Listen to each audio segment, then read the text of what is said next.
Hello, my name is Connor McMurdo. I will be conducting a campaign analysis on the movie world Fright Nights advertisements of 2015. The campaign's effectiveness in persuading the 16 to 24-year-old target market to engage in the experience will be evaluated in accordance to the collective promotion strategic approach, creative and media strategies. The key consumer insight from the target audience is that people who attend Fright Nights do so to translate a tangible, as close to reality horror experience as what they've seen in pop culture. In establishing the campaign, the marketers sought to meet two key advertising objectives. These objectives, credit to Village Roadshow Limited, are well constructed and stay consistent with the target demographic and the advertising elements that appeal to them. The first objective ensures effort is retained into simply getting the target market to purchase a ticket.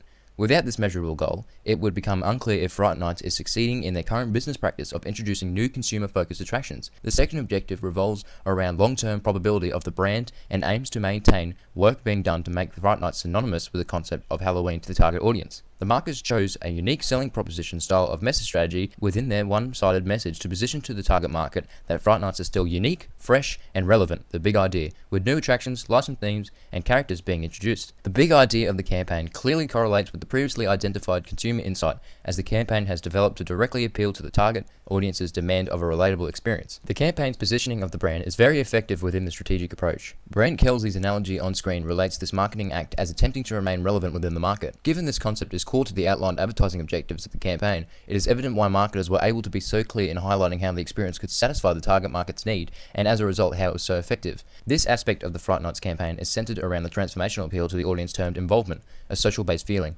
The reasoning behind the choice of this appeal is clearly related to the consumer insight. Consumers want to be thrilled on their terms, choosing who they want to be with and what satisfies their scare needs. The involvement appeal best advertises the product in the selected media to the segment, as it reinforces the core message of the campaign in that product is an interactive experience. As important to the creative strategy is the choice of tone throughout the campaign. Both visuals, text and voice have been utilized effectively in the media of the campaign to display the personality of the brand as fresh and the product as true to the source material's horror themes. The level of professionalism is evident given the legitimate appearance and quality of the final advertisements. These effectively captured the desired morbid tone through their use of dark shades and symbolic depiction of horror and death. Capitalizing on this tone was the call to action, Live the Terror, an effective tool in persuading the audience to experience the night and satisfy their needs. In addition to the tone, creative techniques within the creative strategy were greatly beneficial to the overall effectiveness of the campaign. Marketers selected the executional technique imagery for advertisements across all media channels, excluding television, encoding horror-themed symbols and pictures into a clear message to the audience. The television promotions were led by a dramatization-based executional technique to build a sense of tension and excitement for the consumers. The creative tactics throughout the ads are well constructed, culminating different elements such as scary characters and attractions,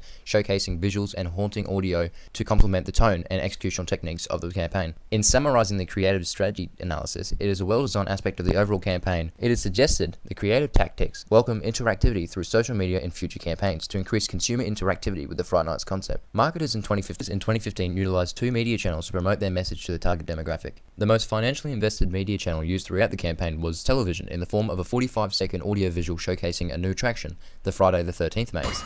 As seen on screen, the scene depicts individuals from the target demographic participating in the theme maze, a clear translation of the creative strategy's consumer appeal of involvement. The advertisement's success in reaching millennials was negatively affected, however, due to the marketer's failure to account for the segment's continuous decline in television engagement per week between the older and younger ends of the demographic spectrum. This media channel would therefore have been more effective reaching older adults, rendering its use in Fright Nights campaign out of touch. In addition to agreeing with this, industry specialist SNG Australia detailed that television advertising is subject to high inflation and costs and has an extensive development process. The experts concede, however, that the media is flexible in how messages are targeted throughout the week or specifically the time of day, providing some validity to the channel's use in promoting Fright Nights.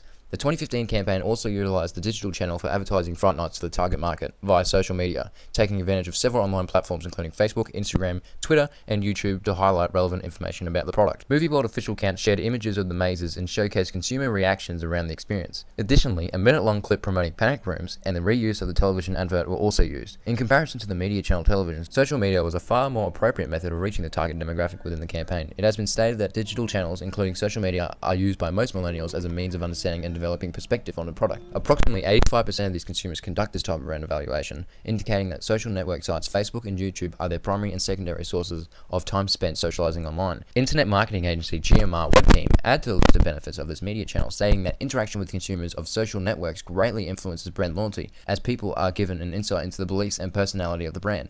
The industry experts further detail that this method of promotion is inexpensive, however highlight the full control of the marketing content is potentially weakened. It is therefore clear that the medium channel television was not effective in its design, and future campaigns should remove it in favor of resource allocation to social media.